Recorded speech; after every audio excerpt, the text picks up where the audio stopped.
नमस्कार मित्रों, आज हम बीएससी फर्स्ट ईयर में आपका जो सब्जेक्ट है केमिस्ट्री में मित्रों, आज हम अपना जो सेकंड पेपर है ऑर्गेनिक केमिस्ट्री का उसको स्टार्ट करेंगे। अब तक हमने जितने भी लेसन लिए, क्लासेस ली मोटादेवी ऐप के थ्रू, वो सारी क्लासें मित्रों इनऑर्गेनिक केमिस्ट्री की लगी है। आज हम इसी ऑनलाइन क्लास के थ्रू अपना सेकंड पेपर ऑर्गेनिक केमिस्ट्री में कार्बनिक रसायन को स्टार्ट करने वाले हैं। कार्बनिक रसायन मित्रों, आपको बीएससी में 3 केमिस्ट्री के पेपर पढ़ने हैं। मैंने आपको फर्स्ट लेक्चर में बताया था तीनों के बारे में, जिसमें पहला पेपर हमारा इनऑर्गेनिक केमिस्ट्री का होता है, जिसको हम कार्बनिक रसायन कहते हैं। सेकंड हमारा ऑर्गेनिक होता है, जिसको हम आज स्टार्ट कर रहे हैं। और जो हमारा फाइनल पेपर है वो होता है फिजिकल केमिस्ट्री, जिसमें फिजिक्स का पोर्शन। तो हमने इसमें कुछ लेसन दे दिए। ऑलमोस्ट कार्बनिक रसायन में हमने एक चैप्टर पूरा कर लिया है, परमाणु संरचना वाला, जिसमें हमने डिग्री हाइजेनबर्ग और वो इक्वेशन और वो सिद्धांत सिद्धांत वगैरह सब पढ़े। आज इसी को क्रम को आगे बढ़ाते हुए हम ऑर्गेनिक केमिस्ट्री स्टार्ट करने वाले हैं। ऑर्गेनिक केमिस्ट्री क्या है दोस्तों? ऑर्गेनिक केमिस्ट्री रसायन विज्ञान की वह शाखा है। आप नाम से ही समझ में आ जाएगा आपको, जैसे कि आप पढ़ सकते हो कार्बनिक रसायन, ठीक है, ऑर्गेनिक केमिस्ट्री।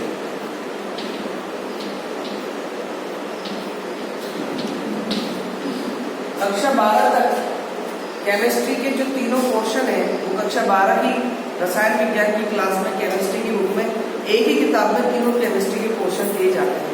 कुछ चैप्टर इनऑर्गेनिक के होते हैं, कुछ चैप्टर अपने ऑर्गेनिक के होते हैं, और लास्ट में कुछ चैप्टर फिजिकल केमिस्ट्री, जैसे केमिकल काइनेटिक्स है, सॉल्यूशन वाला पार्ट था, ठोस अवस्था जो आपका पहला पार्ट था कक्षा 12 में, सॉलिड स्टेट जो चैप्टर था वो सब फिजिकल केमिस्ट्री का था थोड़ी। और उसके बाद चैप्टर नंबर शायद 10 से जो हेलोजन डेरिवेटिव है, हेलोजन के व्युत्पन्न है, कार्बन और ऑक्सीजन के क्रियात्मक समूह फर्स्ट, कार्बन ऑक्सीजन के क्रियात्मक समूह सेकंड, और नाइट्रोजन वाले क्रियात्मक समूह, वो जो चैप्टर थे जिसमें नेम रिएक्शंस वगैरह हम लोगों ने पढ़ी थी, याद होगा आपको, वो सब आते हैं मित्रों ऑर्गेनिक केमिस्ट्री में। इसके अलावा थ्योरेटिकल पोर्शन था, जितना कि एस ब्लॉक, पी ब्लॉक के तत्व, संक्रमण तत्व, लैंथेनाइड एक्टिनाइड वाला जो चैप्टर था वो आता है हमारा इनऑर्गेनिक केमिस्ट्री में। तो इनडायरेक्टली जो थ्योरेटिकल पोर्शन है वो ज्यादातर मोस्टली इनऑर्गेनिक केमिस्ट्री में होता है। ऑर्गेनिक केमिस्ट्री में केमिकल रिएक्शन, केमिकल जो मैकेनिक्स है, किस प्रकार क्रिया संपन्न हुई है अभिक्रिया में, और फंक्शनल ग्रुप होते हैं हमारे क्रियात्मक समूह है, नाइट्रो है, एल्कोहल है, ईथर है, ठीक है, कीटोन है, एल्डिहाइड है, इन सब के बारे में किस प्रकार ऑक्सीडेशन होता है, किस प्रकार इनका अपचयन होता है, क्या बनता है, ठीक है, इन सब का होता है। फिजिकल केमिस्ट्री में थोड़ा सा मैथमेटिकल डेरिवेशंस होते हैं, जिसमें केमिकल काइनेटिक्स, रासायनिक बलगति की जो आपने पढ़ा था, ठोस अवस्था, सॉलिड स्टेट केमिस्ट्री जो आपने पढ़ी थी, उसमें जो आपने सवाल हल किए थे या डेरिवेशन किए थे, वो सब फिजिकल केमिस्ट्री का पोर्शन है। अब बीएससी में आकर के इन सबकी अलग अलग एक किताब पर्टिकुलर करनी है, बस थोड़ा थोड़ा सा इनको बढ़ा दिया गया है और इनकी एक किताब बना दी गई है। इसी को ध्यान में रखते हुए ऑर्गेनिक केमिस्ट्री जो है, इसकी परिभाषा देखिए, रसायन विज्ञान की वह शाखा, रसायन विज्ञान की वह शाखा जिसमें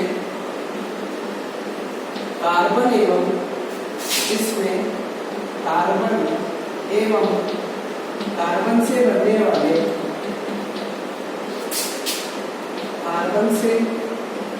वाले यौगिकों का अध्ययन किया जाता है। यौगिकों का अध्ययन किया जाता है, ठीक है। कार्बनिक रसायन कहलाते हैं। कार्बनिक रसायन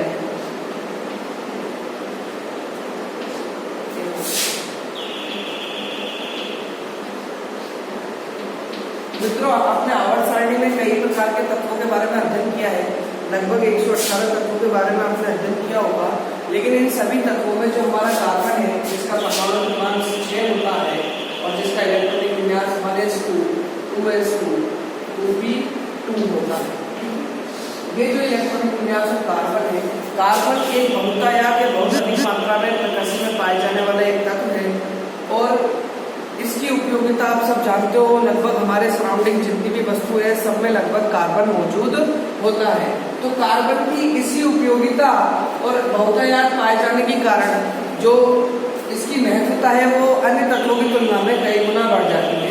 इसी कारण सिर्फ कार्बन एवं कार्बन से बनने वाले यौगिकों का अध्ययन करना भी उतना ही जरूरी हो जाता है। इसलिए कार्बन को रसायन विज्ञान में विशेष स्थान दिया गया है, क्योंकि ये बहुत सारे कंपाउंड या यौगिकों में पाया जाता है। इसलिए कार्बन और कार्बन से बनने वाले यौगिक के लिए एक अलग ही शाखा का क्या किया गया है, निर्माण किया गया है, जिसमें हम सिर्फ कार्बन के बारे में और कार्बन से बनने वाले यौगिकों के बारे में, जिनको कार्बनिक यौगिक कहते हैं, ऑर्गेनिक कंपाउंड कहते हैं, सिर्फ उन्हीं का अध्ययन करेंगे। यानी जो ऑर्गेनिक केमिस्ट्री है वो किससे रिलेटेड है, डायरेक्टली कार्बन से रिलेटेड है। या तो सिंगल कार्बन का या कार्बन से कोई भी यौगिक बन सकता है। कार्बन और अन्य तत्व से कार्बनिक कंपाउंड बन सकते हैं।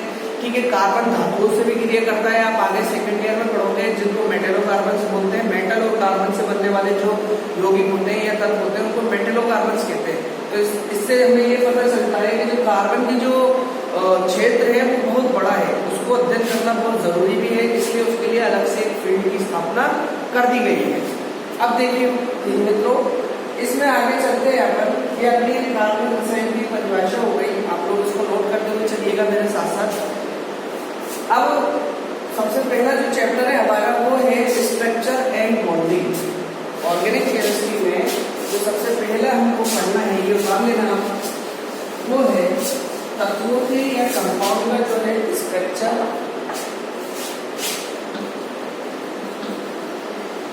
And bonding. इसका मतलब क्या है? स्ट्रक्चर का मतलब है संरचना, ठीक है, एवं बॉन्डिंग कहते हैं बंध बनाने को, जुड़ने को एक दूसरे से, बंधन या आबंधन, बंधन या आबंधन। केमिकल बॉन्ड्स को रासायनिक बंध भी कहा जाता है, लेकिन वर्तमान में रासायनिक बंध के बजाय रासायनिक आबंध ज्यादा प्रचलन में है। अगर आप आबंध पढ़ोगे कहीं पर तो उसका मतलब भी बंध ही होता है, बॉन्ड। बंध क्या चीज है, बंध क्या है? अगर हम अट्रैक्शन फोर्स की या जुड़ने की बात करें बंध से रिलेटेड, तो बंध एक प्रकार का बल है। क्या है?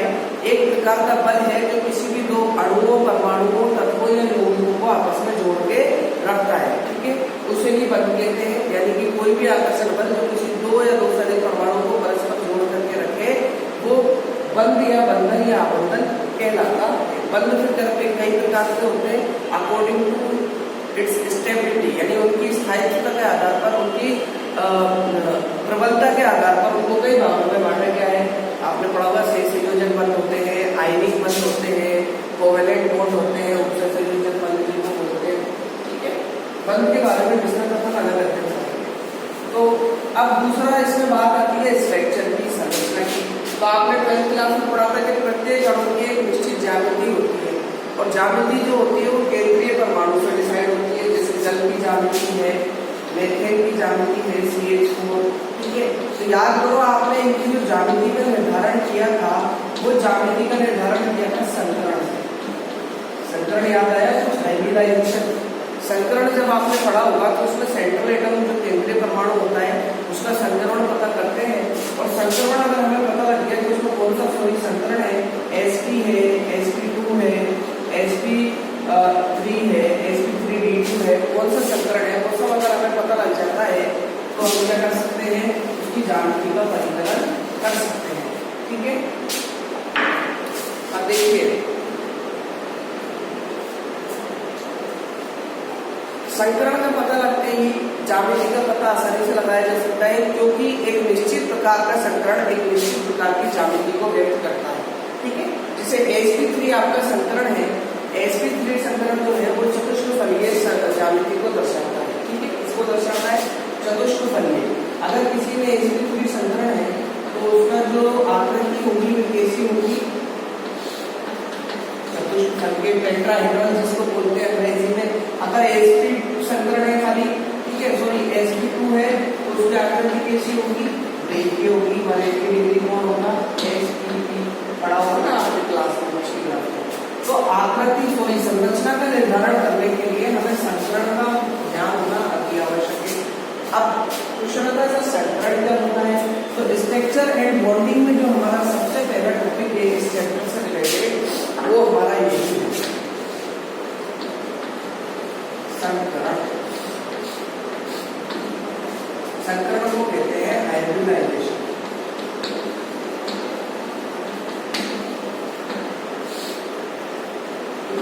जिन बच्चों ने 12वीं में अच्छे से पढ़ाई की होगी उन बच्चों को पता होगा हाइब्रिडाइजेशन क्या होता है, और जिन बच्चों ने 12वीं में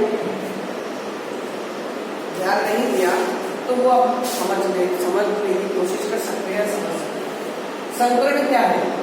बेसिकली संकरण एक प्रोसेस है, एक प्रक्रिया है जिसमें किसी भी परमाणु के 2 या 2 से अधिक कक्षक भाग लेते हैं। यानी कि मैं आपको एक बात बहुत नॉर्मल तरीके से समझा रहा हूँ, ध्यान से देखना। मान लीजिए 4 दोस्त हैं A, B, C और D, ठीक है, बड़े ध्यान से समझने की कोशिश करेंगे। चारों दोस्त हैं A, B, C, D। A के पास मान लो मित्रों 5 रुपए है, B के पास मान लीजिए मित्रों 3 रुपए है, C और D के पास मान लीजिए 4 रुपए।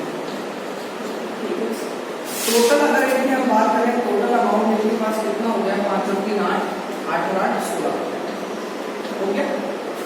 अब अगर हम इनका अंतर देखते हैं तो इनके जो पैसों का या रुपयों का अंतर है वो ना के बराबर है, यानी बहुत कम अंतर है। 5, 3 में 1, 4 में 1 का अंतर है, इसमें 2 का अंतर है, कोई दिक्कत नहीं। लेकिन ये जो दोस्त है ये घनिष्ठ मित्र है और इस अंतर की वजह से इनकी मित्रता में क्या हो रही है, एक थोड़ी सी कमी आ रही है। ये सोच रहा है यार मेरे पास 3 ही है, इसके पास 5 है, इसके पास 4 है, और इनको भी ऐसा लग रहा है कि हमारे मित्र को क्या नहीं होना चाहिए, ये फील नहीं होना चाहिए कि उसके पास हमसे कम पैसे हैं।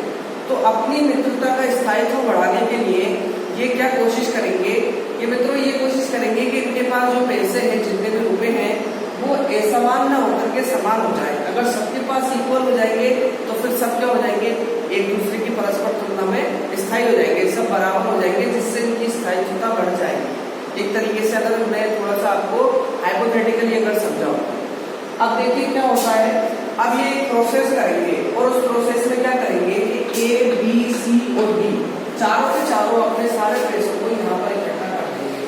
इन्होंने 16 रुपए यहाँ पर इकट्ठा कर दिया। अब सभी पैसों को इकट्ठा करने के बाद मित्रों ये पुनः उन पैसों का आपस में वितरण करेंगे। उन्हें वितरण करेंगे तो इस प्रकार करेंगे कि पहले की तुलना में अब इनके पास क्या होने चाहिए, पैसे या रुपये बराबर आने चाहिए बट में, तो बराबर आएंगे। तो 16 को अगर ये चारों बांटेंगे तो इसके पास भी 4 रुपए आएंगे, इसके पास भी 4 रुपए आएंगे, इसके पास भी मित्रों 4 रुपए आएंगे और इसके पास भी 4 रुपए आएंगे। अब देखिए पहले की तुलना में और अब की तुलना में क्या हुआ, पहले की तुलना में और अब की तुलना में ये हुआ कि इनके बीच जो पैसों का अंतर था वो खत्म हो गया। और अब दोबारा जब हमने इस प्रोसेस को करा और बांटा आपस में तो क्या हुआ कि इनके पास जो पैसे थे वो सबके पास बराबर हो गए, समान हो गए। अर्थात अब कोई की नजर में कोई छोटा बड़ा नहीं है, सबके पैसे समान है। ठीक है, अब देखिए सबके पैसे समान है तो सबकी मित्रता भी स्थायी हो गई, सब एक दूसरे की नजर में बराबर हो गए। समझ में आ रही है? अब मेरी बात का जरा सा गौर कीजिए। मान लीजिए यहाँ पर अगर एक के पास 5 रुपए नहीं होकर 50 रुपए होते, ठीक है, और 50 रुपए होते तो 50 और 3 53, 53 और 8 61 रुपए हो जाते हैं। कितने हो जाते हैं? 61। और 61 रुपए को वापस इकट्ठा करके बांट दे तो 61 रुपए को जब अगर बांटते तो कितने अप्रोक्सीमेटली 12 रुपए और कुछ बट में आते हैं। समझ रहे हो आप? तो ऐसी प्रोसेस में फिर एक क्या कहता कि भाई मेरे पास तो पहले 50 रुपए थे और अब कितने रुपए आए हैं? 12 रुपए आए हैं, यानी पहले की तुलना में बहुत कम हो गए। भाई नॉर्मल सी बात है, आपको अगर ऐसी प्रोसेस में भाग लेना पड़े तो आप भी सोचोगे 50 से 12 रुपए तो बहुत कम होते हैं। लेकिन हाँ अगर 5 रुपए थे और 4 रुपए आए बट में तो 1-8 रुपए का लॉस तो अपन खा सकते हैं, यानी कम लॉस तो कोई दिक्कत नहीं हो सकता है। इसी तरीके से ये जो प्रोसेस है दोस्तों, सेम प्रोसेस किसी भी परमाणु के 2 या 2 से अधिक कक्षकों में होती है। ये A, B, सी और डी को आप क्या करो, मित्र ना मान करके कक्षक मान लो। क्या मान लो, ये चारों कक्षक है और ये 5 3 4 4 थोड़ी देर के लिए इनको रुपये ना मान करके ऊर्जा मान लो। अब संकरण में क्या होता है, किसी भी परमाणु के 2 या 2 से अधिक कक्षक आपस में भाग लेते हैं। मान लीजिए 4 कक्षकों ने भाग ले लिया और भाग लेकर वो अपनी ऊर्जाओं का क्या करते हैं, पुनर्वितरण करते हैं, अपनी ऊर्जाओं को इकट्ठा करते हैं और ऊर्जाओं को इकट्ठा करके उन्हें आपस में पुनर्वितरण करते हैं। जैसे कि इन्होंने पैसे को इकट्ठा किया चारों ने, इकट्ठा करके पुनः बांट लिया आपस में। ऐसे ही किसी भी परमाणु के कक्षक में क्या करते हैं, 2 या 2 से अधिक आपस में जो है ऊर्जा को इकट्ठा करके ऊर्जा का पुनर्वितरण करते हैं। पुनर्वितरण करने से क्या होता है, सभी कक्षाओं की जो ऊर्जा है वो समान हो जाती है। ठीक है, ऊर्जा समान हो जाती है। लेकिन क्या होना चाहिए, इसमें आपको एक बात याद रखनी पड़ेगी कि ये जिस प्रकार इनके मध्य पेशों का ज्यादा अंतर नहीं था, उस प्रकार परमाणुओं की कक्षकों में ऊर्जा में अधिक अंतर नहीं होना चाहिए। मान लीजिए एक कक्षा की ऊर्जा मान लो 50 जूल है और एक की मान लो 3 जूल है, तो फिर वो आपस में संकरण नहीं करेंगे। जैसे इन्होंने पैसे मिलाए तो इन्होंने किस बेसिस पे मिलाए कि चलो भाई 1-1 रुपए का अंतर है, कोई दिक्कत नहीं है, अगर कम या ज्यादा आएंगे तो कोई बड़ी बात नहीं है।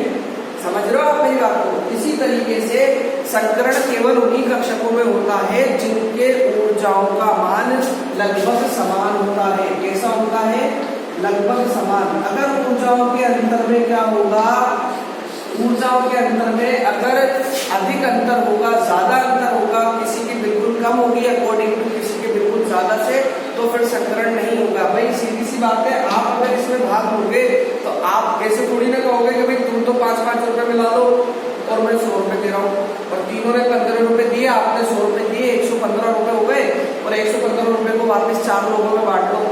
तो जिसने 100 रुपए दिए वो तो बोलेगा नहीं।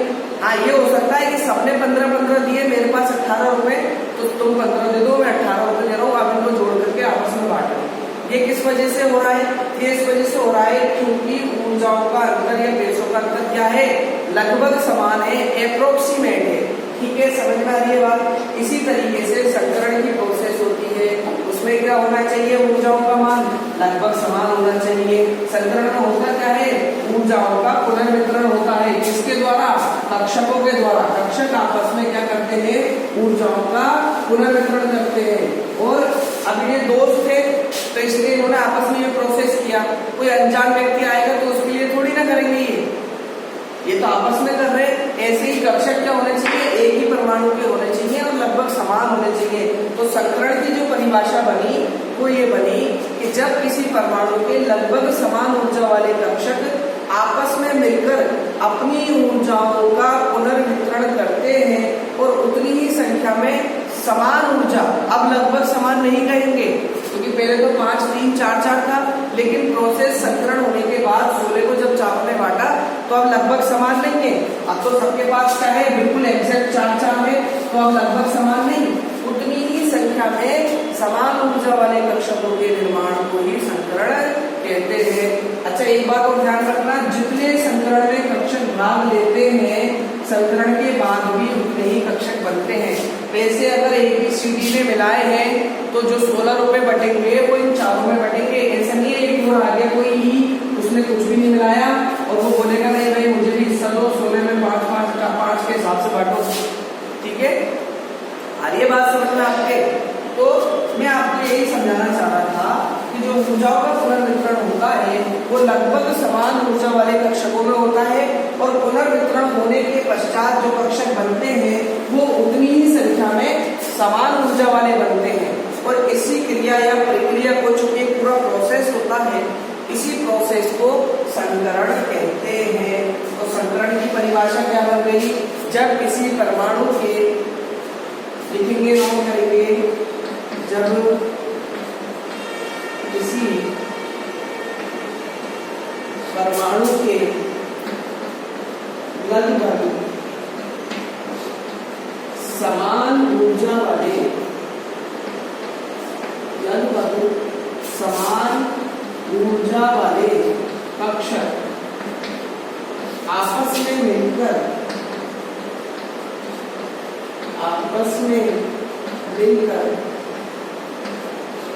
ऊर्जाओं का ऊर्जाओं का पुनर्वितरण करके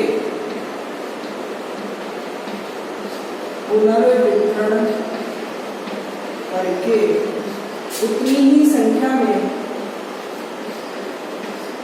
उतने ही बनेंगे जितने भाग लेंगे, है ना, उतनी ही संख्या में समान ऊर्जा के कक्षक का निर्माण करते हैं। समान ऊर्जा वाले कक्षकों का निर्माण करते हैं।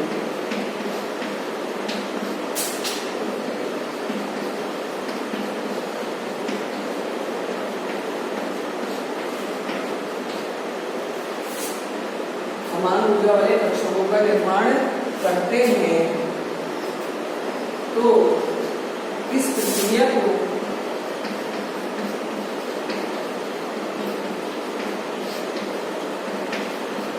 संकरण कहते हैं।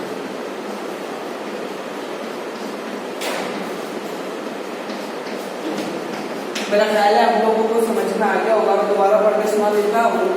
जब किसी परमाणु के लगभग समान ऊर्जा लगभग समान होगी तभी वो राजी होंगे आपस में, ठीक है, क्योंकि लगभग समान होने के बाद इकट्ठा करेंगे। जैसे 5 रुपए 3 रुपए 4 रुपए लगभग समान थे, इकट्ठा करके पुनर्वितरण करा। लगभग समान ऊर्जा वाले कक्षक आपस में मिलकर ऊर्जाओं का पुनर्वितरण करके उतनी ही संख्या में, तो हमें ये बात भी पता लग गई कि संकरण की प्रोसेस में जितने कक्षक भाग लेते हैं, संकरण के बाद भी उतने ही कक्षक होते हैं, कोई एक्स्ट्रा कक्षक नहीं बनता। उतनी ही संख्या में समान ऊर्जा वाले कक्षकों का निर्माण करते हैं। तो इस प्रक्रिया को संकरण या हाइब्रिडाइजेशन कहते हैं। इसमें आपको एक बात तो याद रखनी है मित्रों कि संकरण के बाद जब वो नए कक्षक बनके तैयार होंगे जिनकी ऊर्जाएं लगभग समान होंगी सभी की, यानी कि जो 16 रुपए बनके तैयार हुए थे 4 रुपए हो गए थे सबके पास, तो वो जो स्थिति है या संकरण के बाद जो कक्षक है, वो जो कक्षक बनते हैं उन्हें संकरित कक्षक कहते हैं। तो संकरण की प्रोसेस के बाद, संकरण की प्रक्रिया के बाद बनने वाले समान ऊर्जा वाले कक्षकों को समान ऊर्जा वाले कक्षकों को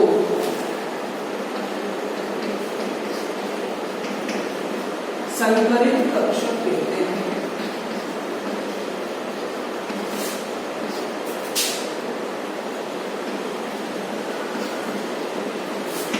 ठीक है, क्या कहते हैं?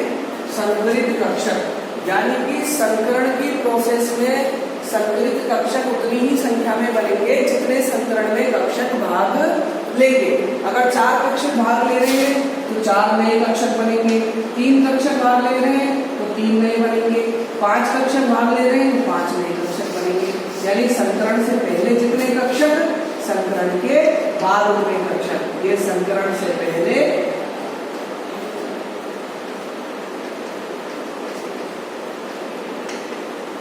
और ये संकरण के बाद। समझ में आ रहा है? आई होप आपको समझ में आ रहा होगा। बहुत इजी वे में मैं आपको संकरण का कॉन्सेप्ट समझाने की कोशिश कर रहा हूँ, ठीक है। तो संकरण की परिभाषा और संकरण का कॉन्सेप्ट तो यहाँ पूरा होता है। 2 बातों का ध्यान रखना है, लगभग समान ऊर्जा और बनने वाले कक्षक संकरित कक्षक। जितने संकरण में भाग लेंगे उतने ही संकरित कक्षक बनेंगे। समझ में आई? अब इसके बाद देखिए, संकरण करने के लिए कुछ शर्तें या कुछ नियमों का पालन करना जरूरी है, ठीक है। कुछ शर्तों का या कुछ नियमों का पालन करना जरूरी है। भाई आप ऐसी थोड़ी ना पैसे मिला दोगे, पागल थोड़ी। आपके किसी के बट में कम आ रहे हैं तो आप अपने पैसे दे दोगे, ले भाई बराबर कर ले, मेरे भी मिला के।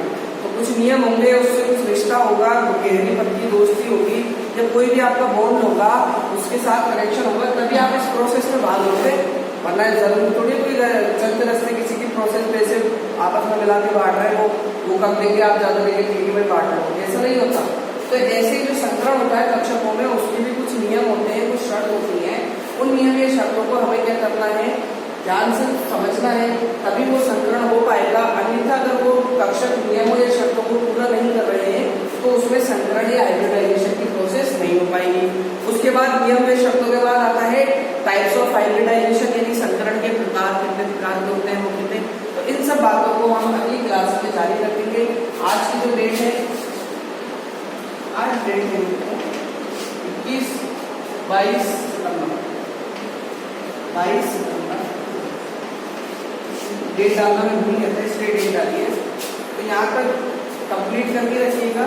एक रजिस्टर ऑर्गेनिक केमिस्ट्री का अलग से बना लीजिएगा, जिसमें आप इस नोट्स को करते रहें, जो भी मैं लिखा हूँ उसको नोट करते रहें और घर पे याद करें। धन्यवाद। मिलते हैं या मुलाकात करते हैं अपन अगली क्लास में। मोटा देवी, श्रीमती मोटा देवी कॉलेज, महुआ, दोस्त।